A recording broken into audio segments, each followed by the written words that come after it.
राज्यात 29 महानगरपालिकांसाठी मतदान प्रक्रिया पार पडली आहे. उद्या मतमोजणी होतीये आणि निवडणूक झाल्यानंतर अर्थातच सगळ्यांच्या नजरा या एक्झिट पोलकडे लागलेल्या असतात आणि या महानगरपालिकांच्या निवडणुकांनंतर मध्ये मुंबई नंतर सर्वाधिक लक्ष ज्या दोन महानगरपालिकांकडे लागलेलं होतं त्या पुणे आणि पिंपरी चिंचवडच्या महानगरपालिकेच्या अनुषंगाने पुण्यातील प्राब या संस्थेचा एक्झिट पोल जो आहे तो समोर आलेला आहे. या एक्झिट पोलमध्ये नेमकं काय अंदाज वर्तवण्यात आलेला आहे आणि हा एक्झिट पोल कसा तयार झालेला आहे या संपूर्ण अनुषंगाने बोलण्यासाठी आपल्यासोबत प्रापचे चंद्रकांत भुजबळ सर आहेत.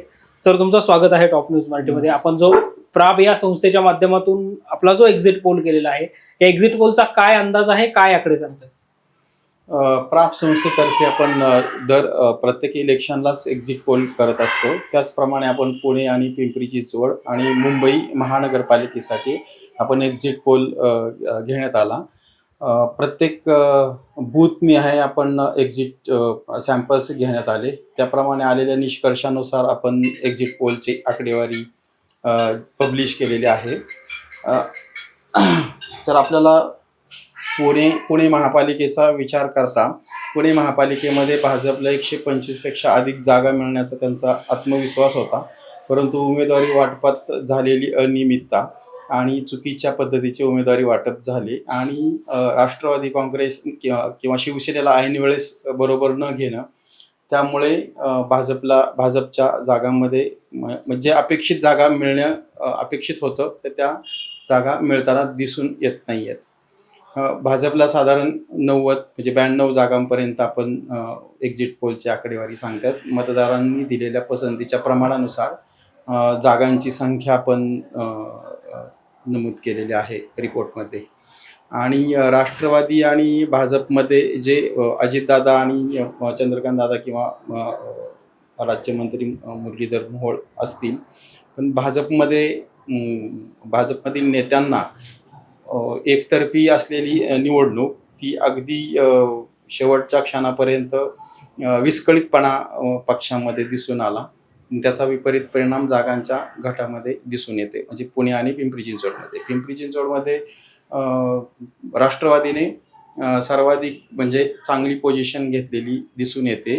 त्या तुलनेने भाजपच्या जागांमध्ये घट दिसून येत आहे. थँक्यू. या निवडणुकांकडे दोन्हीकडे जर आपण पाहिलं तर मतदानाच्या टक्केवारीमध्ये सुद्धा काहीशी घट जी आहे ती पाहायला मिळाली. याचा काही परिणाम उद्या निकालावर होताना पाहायला मिळेल? हा निश्चितच मतदानाची टक्केवारीची घसरण चिंताजनकच बाब झालेली आहे. पण याला दोन कारणीभूत प्रमुख कारणं मला जाणवतात, की एक तर निवडणूक आयोगाची जो गैरकारभार आहे की मतदार यादीमध्ये नाव नसणं, दुबारा असणं किंवा दुसऱ्याच प्रभागामध्ये जाणं किंवा घराजवळचं मतदान केंद्र सोडून दुसऱ्या अन्य ठिकाणी दूरवर जाणं, त्याचा विपरीत परिणाम मतदानावरती झालेला आहे. दुसरं, राजकीय पक्ष आणि उमेदवारांची जी व्यभिचारता झालेली आहे की कोण अगदी उमेदवारी अर्ज भरायला गेला आणि लगेच दुसऱ्या पक्षामध्ये प्रवेश करून मतदारांपुढे गेलेले आहेत, त्याची काहीशी नाराजी ती पण मतदारांमध्ये जाणवते. अशी प्रमुख दोन कारणं मला वाटतात की मतदानामध्ये घट होण्याची कारणं असावीत. पुणे आणि पिंपरी चिंचवड दोन राष्ट्रवादी एकत्र मिळून निवडणूक लढल्या. आपला जो अहवाल आहे त्याच्यामध्ये अजित पवारांच्या राष्ट्रवादीला 43 आणि साहेबांच्या राष्ट्रवादीला 8 जागा मिळतील असा अंदाज जो आहे तो व्यक्त करण्यात आलाय. तर दोन राष्ट्रवादी एकत्र येऊन सुद्धा मतदारांनी त्यांना का नाकारलं असावं? काय कारण, तुमचं अनालिसिस काय सांगतं? नाही, नाकारण्याचा प्रश्न नाहीये, कारण दोन्ही राष्ट्रवादी ज्या वेगवेगळ्या झाल्या त्याच्यानंतर एकत्र येण्याच्या ज्या चर्चा होत्या त्याच्यामध्ये तुम्हाला माहित आहे की शहराध्यक्षांनी स्वतः राजीनामा दिला नाराज होऊन, की दोन पक्ष स्वतंत्र झाले आणि मग काहींना असं असुरक्षित राजकीय दृष्ट्या वाटल्यामुळे नाराजी निर्माण झाल्यामुळे की एकत्र आले. ती जर मुवमेंट आधी झाली असते 1-2 महिना किंवा वातावरण निर्मिती झाली असते तर निश्चित थोडासा फरक जाणवला असता. म्हणजे दोन्ही महानगरपालिकांमध्ये अगदी टफ फाईट होऊन सुद्धा भाजप सत्ता राखताना दिसेल असा साधारणतः आपल्या एक्झिट पोलचा अंदाज जो आहे तो सांगतो. प्रत्यक्षात जर आपण पाहिलं तर दोन्हीकडे काँग्रेस, शिवसेना, मनसे एकत्र लढले होते. यांचा इम्पॅक्ट का शहरामध्ये तितका पडला नसावा? त्याच्या मागची काय कारण असतात? नाही, याच्यामध्ये मत विभाजन झालेलं आहे. भाजपच्या मतांच्या प्रमाणामध्ये वाढ झालेली अजिबात नाहीये.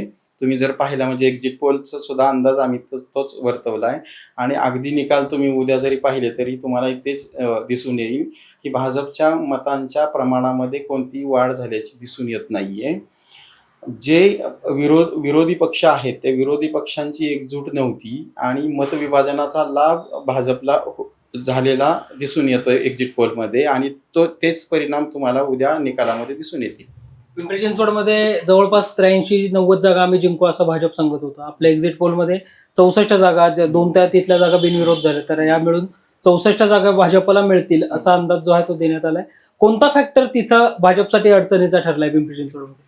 पिंपरी चिंचवडला तर शहराध्यक्ष किंवा जे विद्यमान आमदार जे आहेत तर त्यांच्यामधले जी एकतीपणा जो प्रचारामध्ये दिसून नाही आलेला आणि दुसरं तिथं पॅनल टू पॅनल बिलकुल मतदान झालेलं नाहीये. क्रॉस वोटिंगचं प्रमाण पुणे शहरापेक्षा पिंपरी चिंचवडला सर्वाधिक दिसून आलं.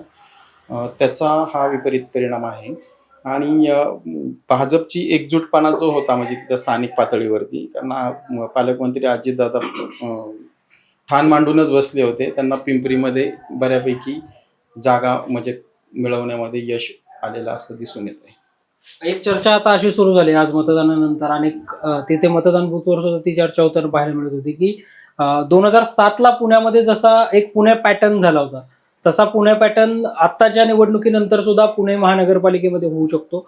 तर तुमचा अंदाज इतक्या वर्षाचा अभ्यास किंवा अनालिसिस असं सांगतो का की पुण्यामध्ये पुन्हा नवा काहीतरी पुणे पॅटर्न जो आहे तो उदयास येईल? नाही, अशी शक्यता वाटत नाहीये, कारण अगदीच बीजेपीच्या अगेन्स्ट वातावरण झालंय किंवा अशी स्थिती निर्माण नाही झालेली की तसं पॅटर्न होण्याचा संभव मला तर जाणवत नाहीये. निश्चितच. तर पुण्यातल्या प्राब ही जी संस्था आहे या संस्थेच्या माध्यमातून प्रत्येक निवडणुकांचा अनालिसिस जो आहे तो केला जातो. त्याच पद्धतीनं पुण्याच्या आणि पिंपरी चिंचवडच्या महानगरपालिकेच्या अनुषंगाने आणि नवी मुंबईच्या महानगरपालिकेच्या अनुषंगाने सुद्धा या संस्थेने आपला अभ्यास, आपला अनालिसिस केला होता आणि त्यातून पुणे आणि पिंपरी चिंचवडमध्ये तरी भाजपा सत्ता राखताना जे आहे त्या एक्झिट पोल नुसार पाहायला मिळते. आता प्रत्यक्षामध्ये उद्याच्या निकालामध्ये आपल्याला हे पाहावं लागणार आहे की भाजप सत्ता राखते की अजितदादा पुन्हा कमबॅक करतात की मग काही वेगळा विचार मतदारांनी आज मतपेटीतनं केलाय जो उद्या निकालामध्ये आपल्याला पाहायला मिळेल. व्हिडिओ जर्नलिस्ट शिवाजी साळुंकेंसह संकेत देशपांडे, टॉप न्यूज मराठी.